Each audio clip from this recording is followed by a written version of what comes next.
I barely made it through the weekend because there was just so much madness. I was starting to lose my mind. What do you think of the weekend? Dude, it was absolutely boisterous. Boisterous indeed, Yeah, yes. craziness ensued. Mm-hmm. Absolutely chaotic and a lot more to come. I think we have a really good set of Sweet 16 games. A lot of people are saying it's like one of the best kind of matchup batches in recent memory. And so I'm excited about it. I enjoyed watching the games. Didn't get much work done. The games were on most of the time while I was at Yeah. work, just kind of gazing up at the TV. I work, at this place, and you know what I'm talking about. Like in the pro shop, there's not any like visuals from over in the corner by the office. You Right. have to Yeah, walk all the way over now to Mhm. where like the refrigerator is, Yep. and it makes it super obvious then that you're watching the screen. Right. Whereas before you could like, oh, I'm folding something, like you could see it all the way Yeah, on the yeah. other opposite side of the room. But now because they got these big displays in there and the golf bags all the Mhm. way up to the freaking ceiling, there's no sight line to it. And it's Dude, really that's frustrating. so frustrating. You Yeah. know what I mean? So, Yeah. I mean, the desk person used to have an absolute beeline Yeah. for it. Perfect vision. Well, But- yeah, the person at the cash register still Yeah. does. But, like, but no one's been manning it because Right, it's been yeah. so slow. You should just try and work from there. I should. I really should. And there will come a time where I do, I think, because Yeah. there will be more people flowing through. But welcome back, guys, to the Sideline Sorcerers. Today, we're going to recap the round of 32 and 64 of March Madness and preview the Sweet 16 and beyond, while also recapping some NFL news in terms of free agency. Nothing too crazy here, but let's launch into it. Deonta Foreman signing a 1-year contract with Cleveland. I know you're going to say foreskin here. Yeah, that is his name. That is his Excuse true me. name. Excuse me. Yeah, nothing really exciting here, though. I mean, he's just bouncing around kind of from team to team. Yeah. He spent some time on the Panthers, and then last year he was on the Bears, now moving over to Cleveland. Yeah, I like this move. I mean, we don't know how good Nick Chubb will be coming back. And I don't know what the stats on Kareem Hunt is right now. But they do have some other good backs. I like Jerome Ford. Yeah, There was another guy that they had that I thought was pretty good too. right. Alexander Mattison signs with Vegas here. So, again, I don't think very highly of Mattison. But, yeah, so this move really, I don't know. They have Zamir White, hmm who I think they will rely on mostly during the year. But, I mean, I guess Madison's a decent piece. Yeah, I was about to say, so, like, obviously Jacobs is gone now. Right. So Zamir, you think, will be the starter, and Madison Yeah. will be... For sure. Zamir is way better Right. than this guy. He's younger. Yeah, I don't know if it'll be more of a timeshare thing, I mean, if Or anything, no. like 80-20. 80-20. I mean, I just got think you. Zamir will outpace him, Yeah, no, be that's more fair. productive. Yeah, Madison didn't do a whole lot on the No, Vikings. So. exactly. Mike Williams signs to a 1-year contract with the Jets. I like this move. They definitely need a few more weapons, and so this is a good, little mercenary contract. Maybe Aaron Rodgers last year, get that, offense up to snuff, and I think he'll be able to do it. I mean, he's still kind of in his prime, I would say. Yeah, I mean, this is certainly a cool move. I like that Aaron's going to have these weapons now. He's Yeah. got Garrett Wilson on one side, Mike Williams on the other, and just my concern is how productive Mike Williams will be after this ACL injury. Yeah, I mean, he's been injured a lot, too, Right. outside of that. So it all depends Yeah. on that. I really was hoping they would get Devontae Adams. They would trade for Yeah, him. dude, that would have been I crazy. know. Yeah, That would be so cool. But alas, Mike Williams will have to do. it sucks to see Devontae just kind of wasting I away know, the he's prime of just his career in withering Vegas. away. Yeah, Down there, but he hasn't been balking too much, so No. I guess he seems to be content with all the money he got paid. hmm Josh Dobbs signs with San Francisco, 1-year contract. Yeah, I mean, he's not a bad person to have in the building. They lost Sam Darnold, so I mean, bring in Josh Dobbs. I mean, Yeah. he's super smart, and he could definitely fill in, as we saw with the Cardinals, with the Vikings this past year. So in case cool with anything me. happens to Purdy, yeah. But Yeah. again, I mean, these are just all of these guys are kind of like, I guess, other than Mike Williams, these are just all kind of backup type of roles. Yeah, at best. At all best. the exciting action happened in week 1, I guess. Yeah. And then Van Jefferson signed a 1-year contract with Pittsburgh. I like this move a lot. I actually like Van Jefferson quite a bit. Going from the Rams to the Falcons, didn't do much. Now on the Steelers here, who could definitely use a weapon. I think Dante Johnson went to the Panthers. They have George Pickens, now Van Jefferson there. So I think they'll be very helpful for Russell and Justin Fields down the road. I really do like him. I think he's super underrated if he gets the opportunities to show Yeah. it. I didn't know that Deontay Johnson was traded to the Panthers. I think he was. Am I tweaking, guys? No, I don't think you're tweaking. I must have just missed that, though. Yep, he did. What did they get in return, do you know? Let's take a gander here. He might have just been a free agent. Really? Oh, man, why do I have to surf through this entire He was one of those guys article? that was just always like, he never caught the touchdowns, man. He went like on that crazy streak where he had like X number of games without any touchdowns That's just at all. super fluky, but he is a good receiver. Yeah, no, he's solid. But yeah, I guess Van Jefferson will fill the spot of him, since Pittsburgh only has George Pickens to rely on otherwise. Yeah. I'm not really finding what they got. They're talking about altercation with Mitch Trubisky, stuff like that. Oh, Mitch. I don't know what Mitch could possibly be. I'm sure it's nothing too special. Oh, here we go. Got. They got value in the form of a player, corner, Dante Jackson, and draft capital. They traded the 240th pick in exchange for the 178th pick.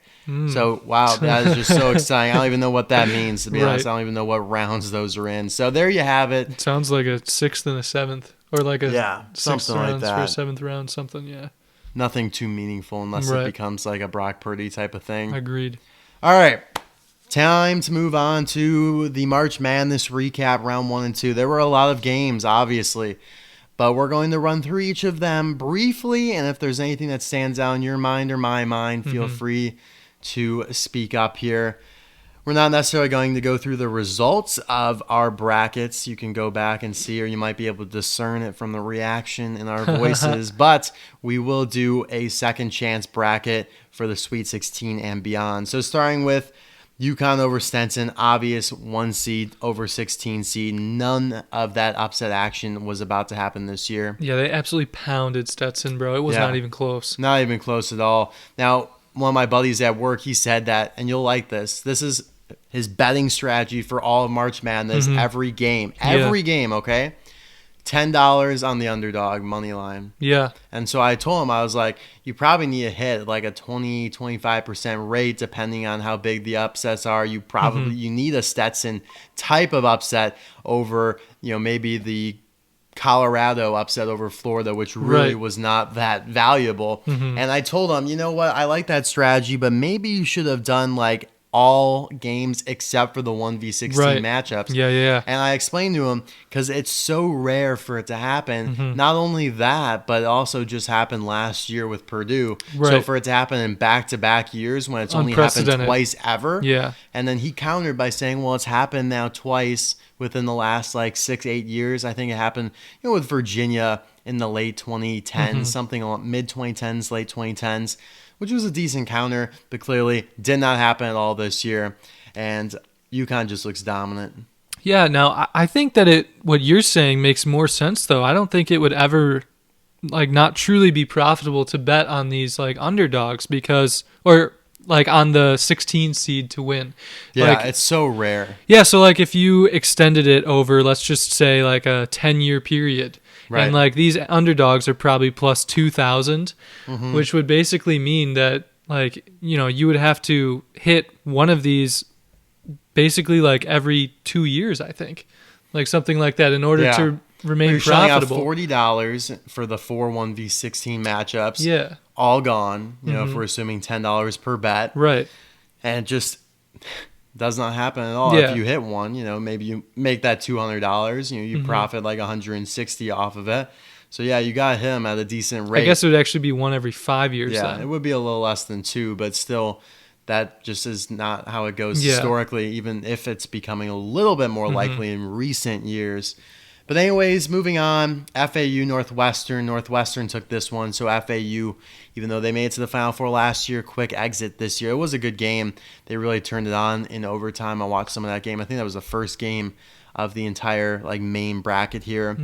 San Diego State, UAB, just a pretty standard game here. UAB hung around for a little bit, but not enough for San Diego State, who also made it very far last year. They made it all the way to the national championship. Now, here's the big one. I'll let you take this one. I was pretty excited. Auburn at Yale. Yale did come away with a crazy victory here. Yeah. I don't know that they even really deserve this win. There was just some wacky stuff going on. They definitely deserve it. Yeah, dude, they deserve it. I mean, this was a wacky game, bro. I mean, Auburn will win 9 times out of 10. Yeah. But this was the one time. Yale got absolutely booted in the second round, and I feel like Auburn would have done better moving forward. They would have, but Auburn clearly underestimated Yale. They came in with a snotty attitude, and that's what happens. I really am happy about this. Obviously, we go to Cornell, so we root for the Ivy League here and there a little bit, but it could have been Cornell. That's what I really keep thinking in my head. I know, that would have been wild, Cornell, man. And maybe if they were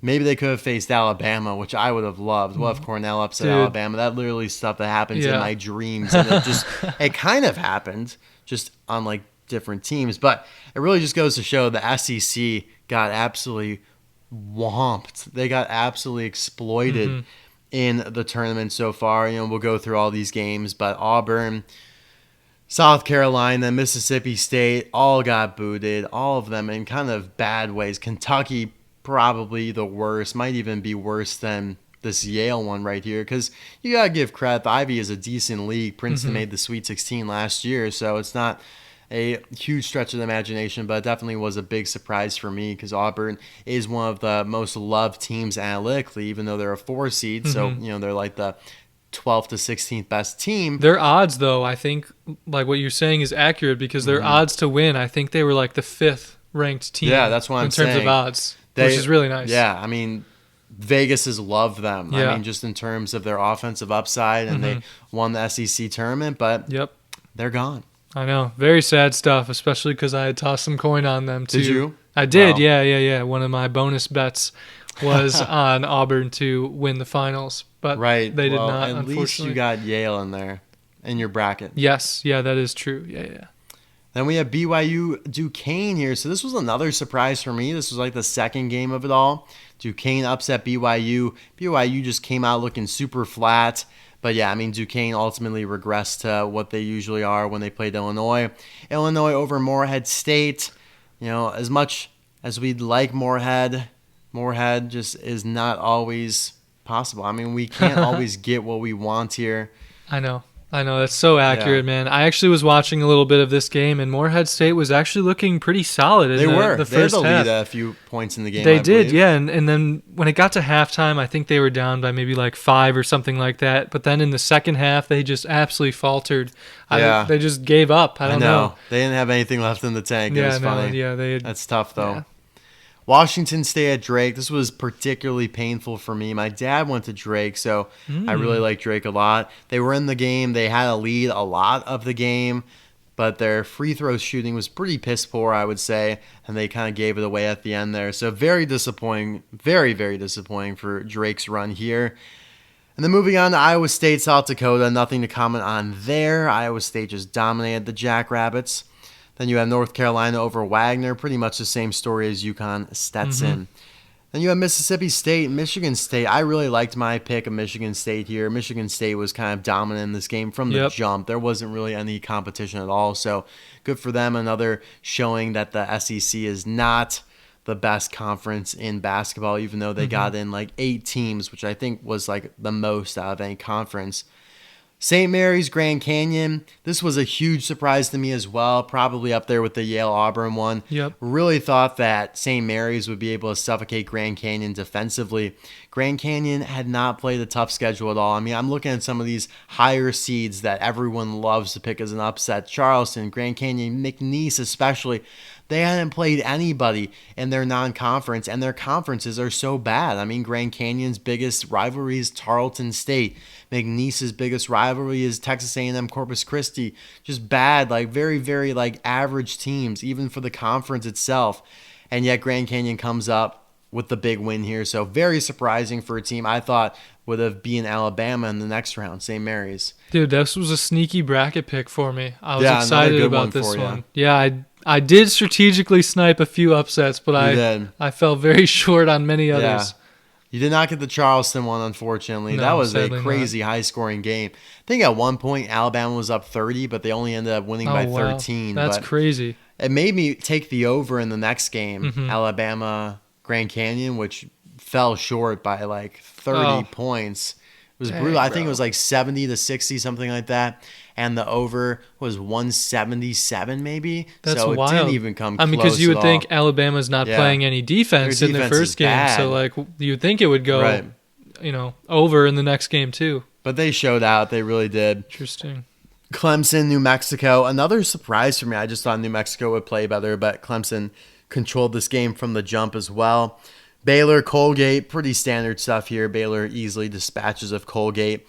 Now, another surprise for me, I guess there's a lot on this side of the bracket. Dayton, Nevada. Now, Nevada had a lead the entire game for the most part. I think then they went on like a 6-24 run in the end of the game where they only scored 6 to Dayton's 24. And then Dayton pulls it off at the end there. Very disappointing in Nevada, a team I bought into a lot. I really thought they could win the Big West. Yeah, this the was Mountain West tournament. Yeah, this was a tough one for me in my Yeah. my girlfriend's bracket league because her brother, who Right, just committed yes. to Dayton, Of course. picked them. And Yeah. so he was in first place for a large part of the beginning of the pool because he had Dayton winning over Nevada here, and you got some extra points for this snipe.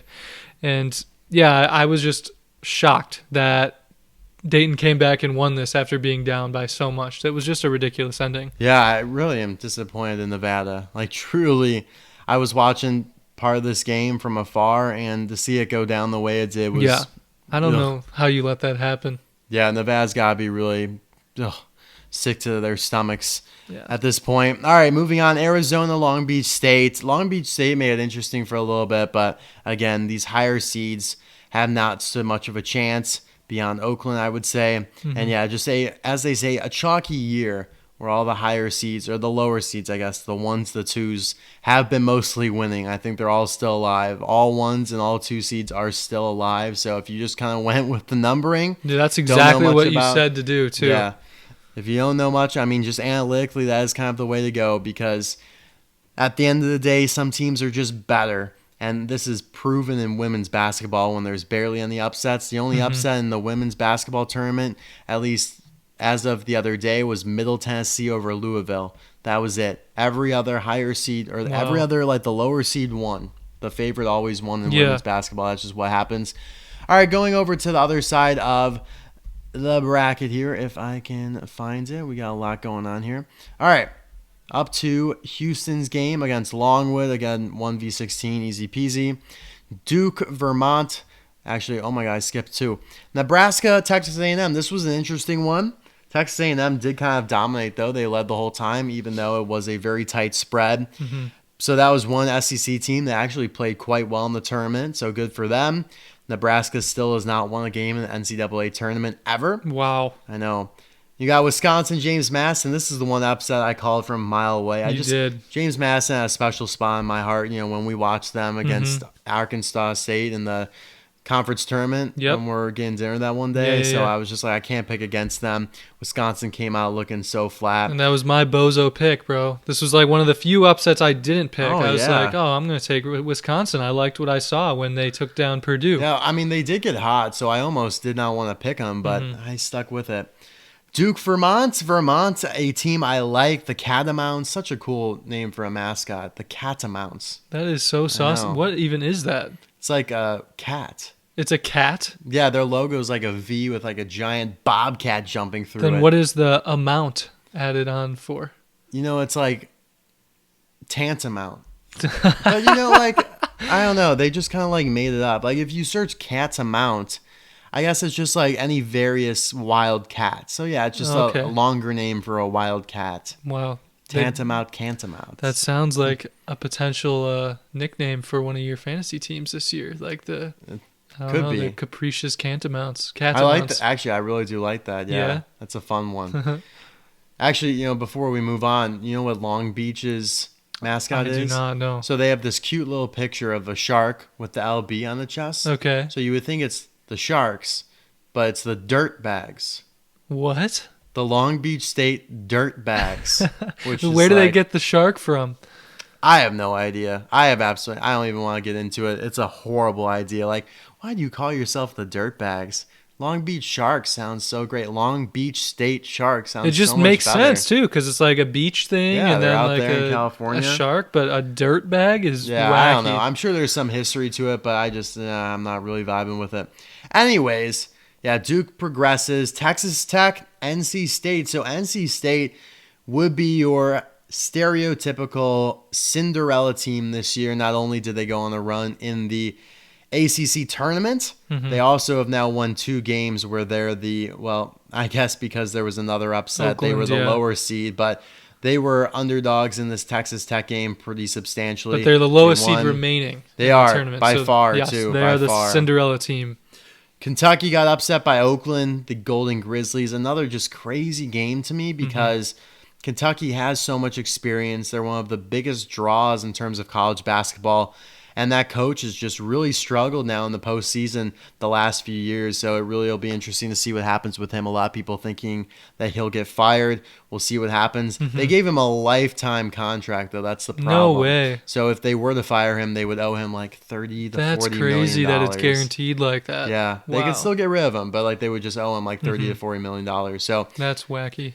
Yep. Florida, Colorado, another SEC team that got bounced in the first round. So Colorado, after beating Boise State in the playing game, then goes on to beat Florida. So I was watching this game, dude, because our buddy Kieran, he told me that he played high school basketball with one of the guys on the Colorado team. Really? Yeah. No way. It's KJ Simpson. Okay, I've heard of him. Yeah, you? Okay. Sure. Well, he's the one who ended up making the game-winning shot there. That's when awesome. It was 102 to 100.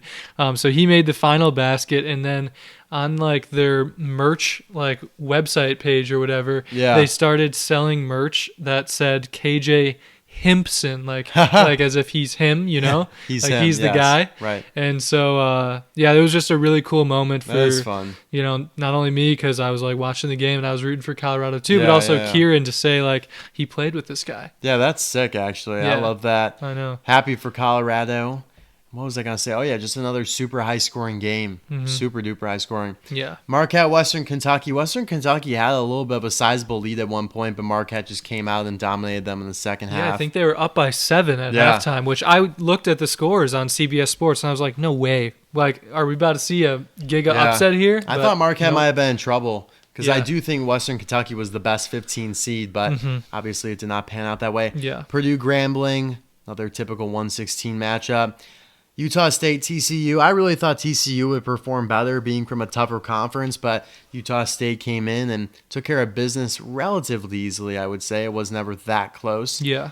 Gonzaga, McNeese certainly was never close at all. The McNeese Riders, man, they came to a quick stop. I never bought into them for reasons I talked about earlier. They just did not play anyone. They're just a paper tiger. Yeah. Gonzaga's got a lot of experience. They're always good, so happy to see that one pull off. Kansas, Sanford. Sanford should have won this game. Honestly, there was a crazy ending to this. They only lost by 3. It was like 71 to 68. It was or like something the foul situation. They called a foul, and there was not. And they like blew the whistle before the play even unfolded. Yep. So disappointing for Sanford. Like, I'm really upset for them. Like, I feel bad for them. Me too. At the end of the day, again, you know, it's hard to take down these blue bloods like Kansas when you're a team like Sanford. So I agree. Now, my question, though, is like, how does replay not solve this, man? I mean, you could say the same thing about baseball and a lot of other instances in sports. Like, we have all this technology, and yet we're relying on these guys, these older guys, humans that make mistakes. We all make mistakes. Yeah. To decide the fates of these games and people's legacies. Yeah. Makes no sense to me. Agreed. But, you know, as we go on, I hope more technology, and I know a lot of people are against AI and all that, but I do think it could help out in making these games more fair. Yeah. South Carolina, Oregon. Oregon also dominated this game, I believe. South Carolina just did not have it in them. And, when you lose by a combined 70 points to Auburn, I don't believe in you at all. Creighton, Akron. This game was close at the start. Akron then just kind of fizzled out there toward the end. So unfortunate for us, you know, because they won us our conference tournament pool. Yeah, I was watching this game too just because I was excited to see, maybe Akron will pull off the victory here. The Kangaroos. Dude, they were winning at a few points in the first half, and then I think they were losing maybe by 3. Actually, it might have been tied at halftime, but then they came out at halftime, and dude, they looked like they didn't want to play basketball anymore. They just didn't even want to play. It's I do have one more comment too.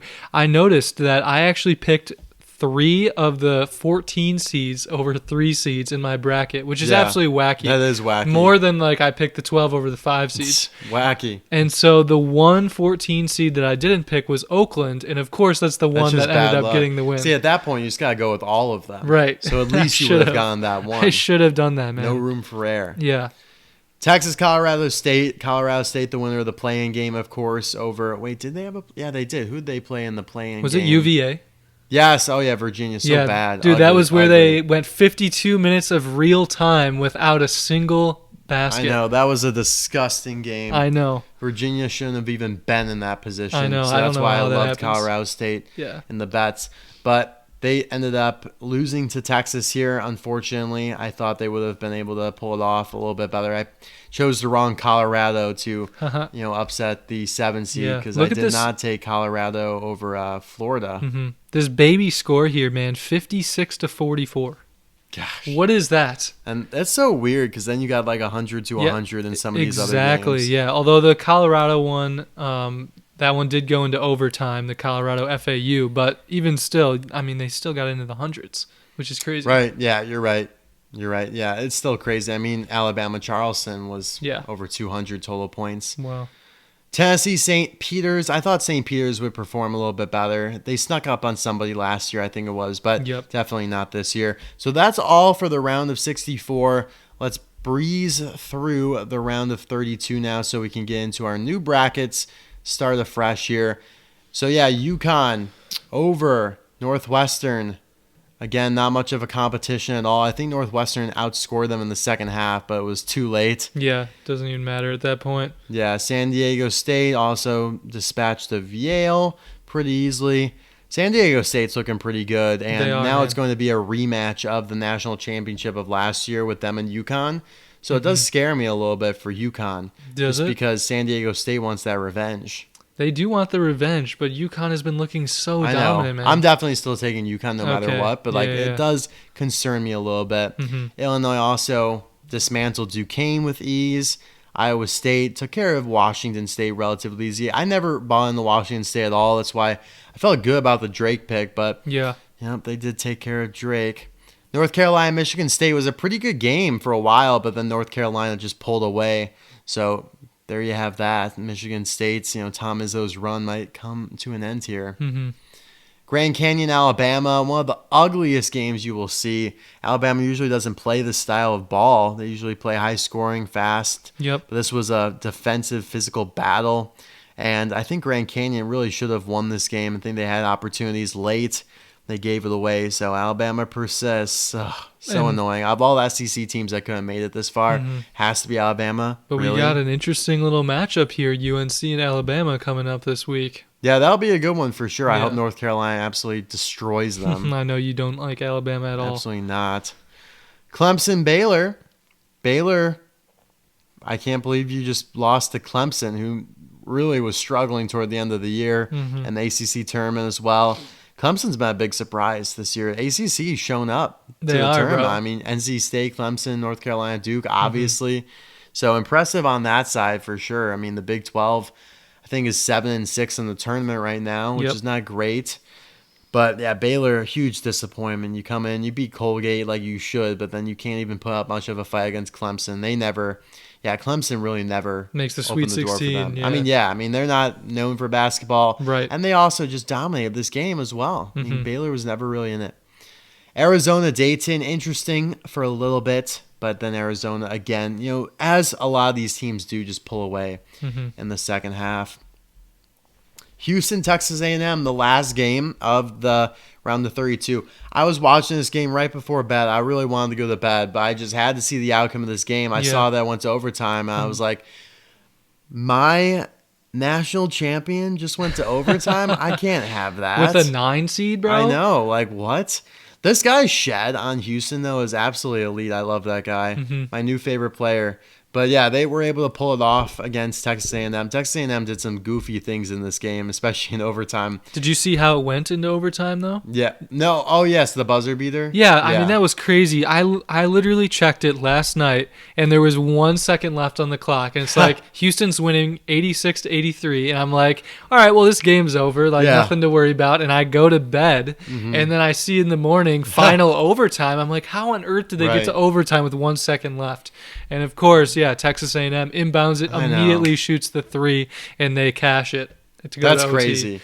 But that was a good game for sure, and it's a good little rivalry there. I mean, just the Texas places. Yeah. James Mattison, Duke. I was watching some of this game as well, not entertaining at all. I was sad. James Mattison got walloped, but I made sure to not take James Mattison over Duke in any of my brackets because I knew that would happen. Didn't think it would be that bad, though. NC State, Oakland, a matchup no one thought would ever happen. Oakland really, again, had this game. They could have won it, but NC State continues their Cinderella run. Good for them.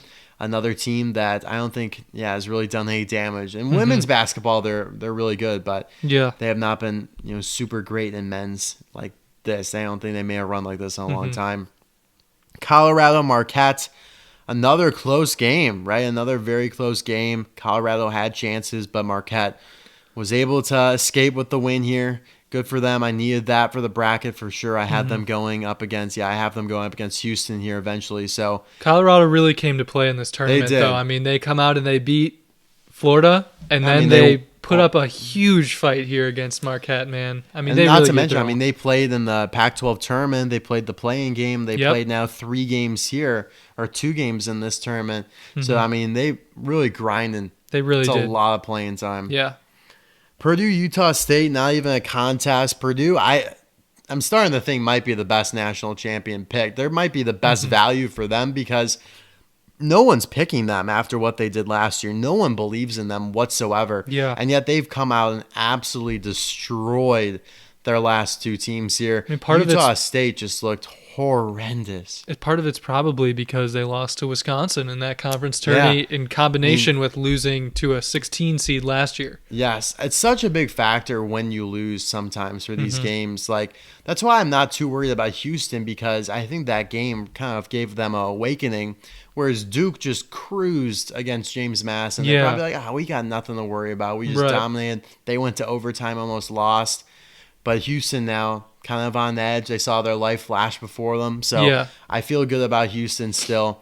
And Purdue, those losses, really built them up here. And so I think they'll be able to take care of Gonzaga as well. So good for them. Gonzaga takes care of Kansas, another one that really should have been a good game, but just was not. Oregon, Creighton, this one was a good game that went to overtime, but Oregon didn't realize that they were playing some additional overtime, and so they got dispatched of. They really just did not show up in overtime at all. So, happy about that, though, in terms of my bracket health. And then Texas and Tennessee, another close game here. Low scoring. I think Texas only scored 19 in the first half. Wow. So a gross game for sure, but Tennessee was able to pull that one out. So there you guys have it. That are the recaps of the round of 64 and round of 32 so far.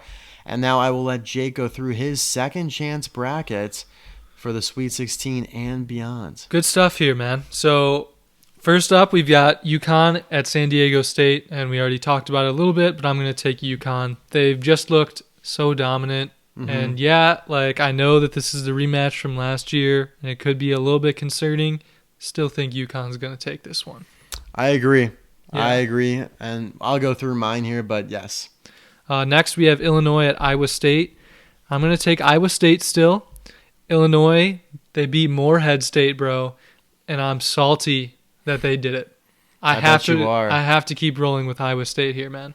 Yeah, I mean, for anybody who deprives us of Morehead. Yeah, they're going down. Exactly, dude. Absolutely expurgated. Yeah. Get the fuck out of here, basically. Then we have UNC at Alabama, and in order to maintain our friendship here, of course, I had to pick UNC. Could never dream of picking Alabama. You wouldn't have picked Alabama. I wouldn't have picked them regardless. Right? No, absolutely not. But of course, I think Alabama is going to lose this game to UNC. They've looked solid, but if they revert back to their usual style where they don't play much defense, they're going to get rolled. Exactly. Then we've got Clemson at Arizona here. I'm taking Arizona. I actually have coin on them to win the championship as well, per your recommendation. So we're going to keep rolling with Arizona. Then going over to the South, Houston at Duke. Of course, still taking Houston. They were my pick to win in the first bracket. And like you said, they're probably feeling absolutely galvanized after their overtime thriller last night. Yeah. I'm sure that they're not going to let something like that.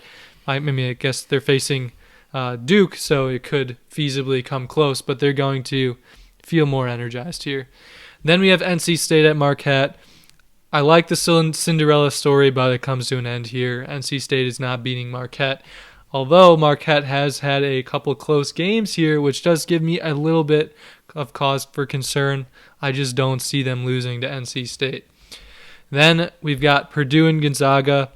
Like you mentioned, Purdue has been looking phenomenal. They have been absolutely decimating the teams they've faced. I do think this will be the best matchup that Purdue has, or at least has had up till this point, because Gonzaga's been doing very well. Still going to roll with Purdue. And then Creighton and Tennessee. I'm going to take Tennessee here, although I have a feeling that you're going to end up taking Creighton. Tennessee did almost lose to Texas last night, or I guess maybe it was the night before. Was it last night? Or the Tennessee-Texas game? Yeah, I think it was. That was last 2 night. nights ago. Oh, okay, yeah. But so I'm going to still roll with Tennessee here, but I am least confident in this. Like, out of any of my picks, I think this would be the one that gives me the most cause for concern. Yeah, that one is going to be tough for me to pick. Yeah. Okay. You nice going to roll picks. through yours, or do you want me to keep going to the Elite Eight and Final Four? Yeah, I forgot. Okay. Go for it. So now we got the Elite Eight here. UConn at Iowa State. I originally had Iowa State. I'm actually going to change it to UConn because they've just looked so good, man. Yeah. I still don't think that they're going to win the championship, but I do think they're going to pass Iowa State here. Then I've got UNC at Arizona. Going to roll with Arizona this time around. They actually have not been doing as well as I hoped that they would. I mean, they're still getting the wins, but the games have been a little bit closer than I would have liked. I think they're going to come in and upset North Carolina in this one. Then we got Houston and Marquette, still rolling Houston. That's my future town. They're getting the win. And then Purdue at Tennessee. I mistakenly put Tennessee here. I meant to put Purdue. So scratch that from my picture here, from my bracket. It's supposed to be Purdue. And then we've got the Final Four here. UConn at Arizona. This is where the UConn run comes to an end. I'm going to take Arizona. And then Houston at Purdue. I'm going to still roll with Houston, making the championship. Arizona and Houston. And I'm still going to keep it at Houston. Good stuff.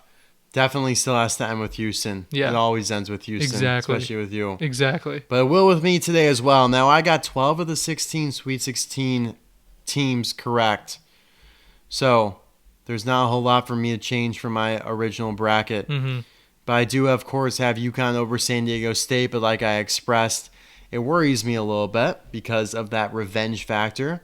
I'm going to take Illinois over Iowa State. Iowa State just seems a little fraudulent to me. They've kind of gone under the radar, played some easy games, South Dakota State, and Washington State. Not to say Illinois has had anything hard. I mean, Moorhead and Duquesne, like really. Yeah. But I just think Illinois is better from what they've done in the Big Ten.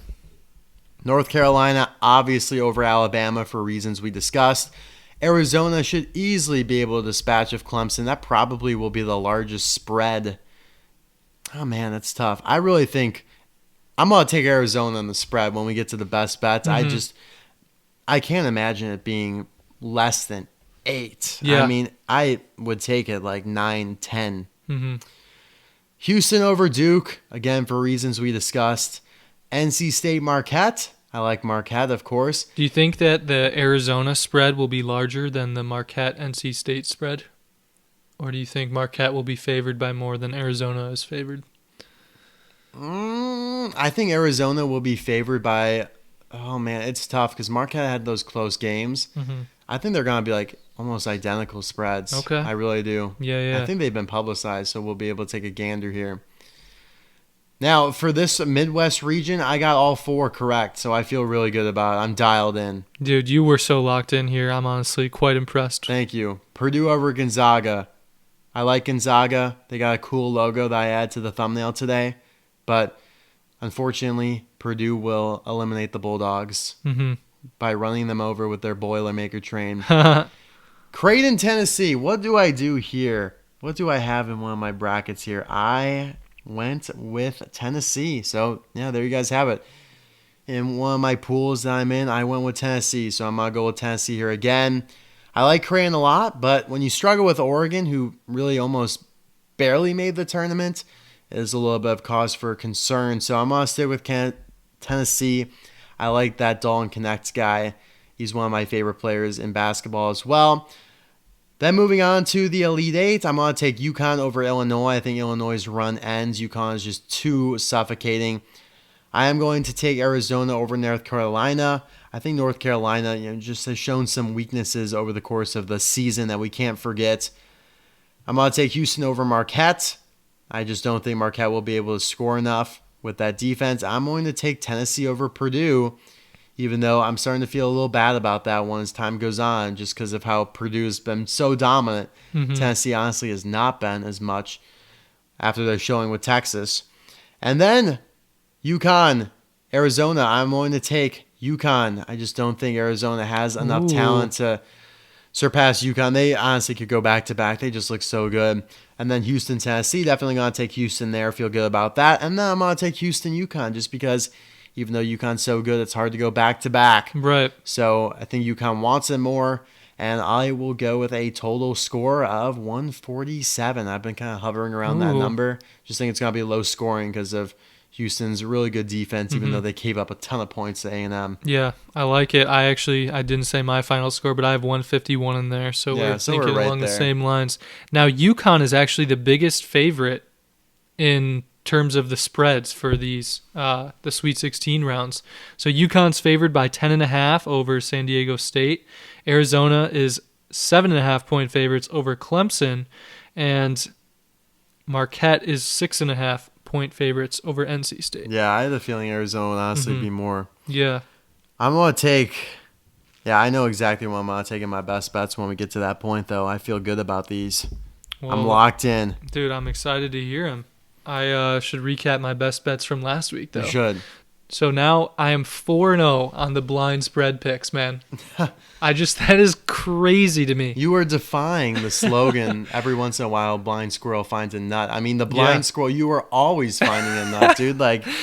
Dude, that's so truthful. I don't understand. I don't understand it either. It's crazy to me, but I picked Dallas Mavericks to cover the spread against Utah Jazz, and this was a monstrous spread, 13.5 point spread, and they covered it, man. I think they won by 16. So I was really impressed that I was able to pick this one. I honestly don't think I would have taken that if I knew that the spread was 13.5 points, because that feels like too much to me. Yeah. But I'm glad that I did. Sadly, however, I did not hit my other pick, which was a money line bet. I had said to take Miami over the Pelicans money line.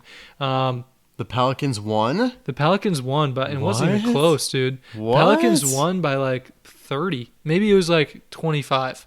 That's crazy, dude. Yeah, it was pretty significant. And I guess I hadn't really been tracking this, but I guess the Heat have been really struggling playing at home lately, which is surprising to me. That's part of the motivation for this pick, is that I really like to take the home team, or teams that I feel are really solid when they're at home, and they're just very slight favorites. So I thought this would be a good one. Evidently it was not. Pelicans just pounded them. Well, it happens. Yeah. At least you got the blind one correct. Exactly. And then finally, the Magic Conch is starting to enter into confusion territory again after she's missed now. She's sick right now. She is sick, yeah. We can't really pin it on her all that much. I guess that's true, yeah. But Conch said Nebraska at Texas A&M would go under 147.5. Did not. It soared over. Well, we'll give it one more chance. See if it's got one more shot in her. Yeah. Doesn't look good. I'm looking at her right now. It does not. With her duct tape. She looks emaciated. Yeah, quite gaunt. Anyways, my best bets from last week, I had St. Peter's plus 21.5. Unfortunately, that didn't come close like we discussed before, but I hit my next 3. Texas A&M was an underdog to Nebraska, so plus 1.5 hit. They won straight up. James Madison, Wisconsin were plus 5.5. They won straight up. Colorado State was plus 2.5. Or actually, no, they were minus 2.5 against Virginia, and they won by quite a bit more than that. So very happy that I hit all of those, especially the underdogs that just won straight up. Really happy about that for sure. Could just take them on the money line if I had the balls to do it, but I just don't. Yeah, and so I mean you cashed 3 spreads here, which means that you made a nice little 1.7 units. That's good, yeah. I needed to hit that, because I only had 4 there. If I was 50 or 500, then I would have lost money. So yeah, so it was a good week for you. It was a good week, yeah. Happy about that for sure. You got some best bets for this upcoming week here? Just one little baby best bet, another blind one, since those seem to be the ones that I'm best at hitting. But we're going to take, Golden State Warriors at Orlando Magic. I'm going to take Orlando to cover the spread here. Not a huge fan of Golden State. They've not been playing up to what they should for the amount of talent that they have on that team. Orlando actually has a better record than Golden State. Orlando's at home here. I'm going to take them to cover the blind spread. Sounds good to me. We'll decide what the Magic Conch will do in a second. I'm going to take Arizona Clemson. Arizona plus or minus 7.5 like we just talked about. I really don't think Clemson stands much of a chance. Going to take North Carolina minus 4 against Alabama. I probably should go the other way just so I could be happy. No matter the outcome, I'd be very disappointed if Alabama won this game. But even if they cover that spread, I'll be happy that they lost. San Diego State plus 10.5 over UConn just because of the revenge factor. They might not be able to pull off the upset entirely, but I do like plus 10.5. And then Illinois plus 2 against Iowa State because I think they'll win outright. Just don't have the balls to take them on the money line, so going to take them in the 2 points there. Good stuff, bro. I like those bets. I especially like San Diego State UConn one at plus 10.5. I think it'll grow honestly as the week goes on. I think it'll go a little bit higher just because everyone's so high on UConn right now. Right. So maybe wait a little bit and you could get a 12 or so. Yeah, that would be fire. All right, Magic Conch. Let's figure this out here. What do you think is the biggest game of the week here? What do I think is the biggest game of the Sweet 16? Do you want to put it on UNC and Alabama? Yes. That is definitely the game. That will get the most ratings, I would say. Maybe Duke Houston, but I think that will probably get the most ratings. All right, let's do it. Magic Conch, what's the play for the UNC at Alabama game? She's thinking, I want to hear underdog or favorite today. No over, under. Oh, my God. The under. Really, Conch? It's an interesting pick. I don't like it, dude. Under 173.5. That is quite interesting because that's just a hard one to pick because Alabama soared over their first game and soared way under in their second. So just have no idea what to do anymore. Dude, maybe the Conch is surprisingly surgical this week. But I mean, they have a 50-50 shot, so I guess that is true. We'll see what happens, though. I honestly think that is a high total. Yeah, 173 is pretty large. That is the highest of the weekend by 20 points about. Wow. That's wild. That is crazy. The next highest is 154.5, so 19 points. Jesus. Maybe that's crazy. The Conch might actually have some insight here. I mean, I like that pick, actually. It's just, it makes sense. The law of averages kicks in. Alabama starts playing a little bit slower. I mean, I think that might have been an indication of what's to come through the Grand Canyon game. Yeah. So, good stuff there. Maybe the Conch can redeem itself here, and then we don't have to dispose of it. Yeah, exactly. Do we have any fan mail this week? Did my dad I'm write checking in? right now. Yeah, I want to see what's going on. He didn't tell me whether or not he wrote in, so I'm not sure. It's going to be a surprise here. It was a kind of a surprise last week. I guess we didn't even... we got nothing. Nothing? I forgot what he put last week. It was... he put his Final Four predictions. I remember he had UConn. He had Kansas. I think he had UNC and then... UConn, Houston, Arizona, Kansas. Oh, Arizona. Okay. Yeah. Well, I guess... So he's 3 for 4. Right, yeah. So Kansas is out of it. Yeah. The Kansas one I did not like. So yeah, no, you did call that from a mile away. But yeah, we'll keep updating. Yeah, we'll see how that pans out. He's got 3 or 4 alive. Did he pick a chip or a champion rather? No, just the final 4. Okay. You gotta list it out of him. I will. Yeah. Yeah, we need that for next week. Okay. All right, well, there you guys have it for this episode of the Sideline Sorcerers. Feel free to write in on whatever it may be in the future, whether it be sports, personal stuff, basketball, football, baseball. We cover it all here at the Sideline Sorcerers, and we will be back next week to recap what happens further in March Madness.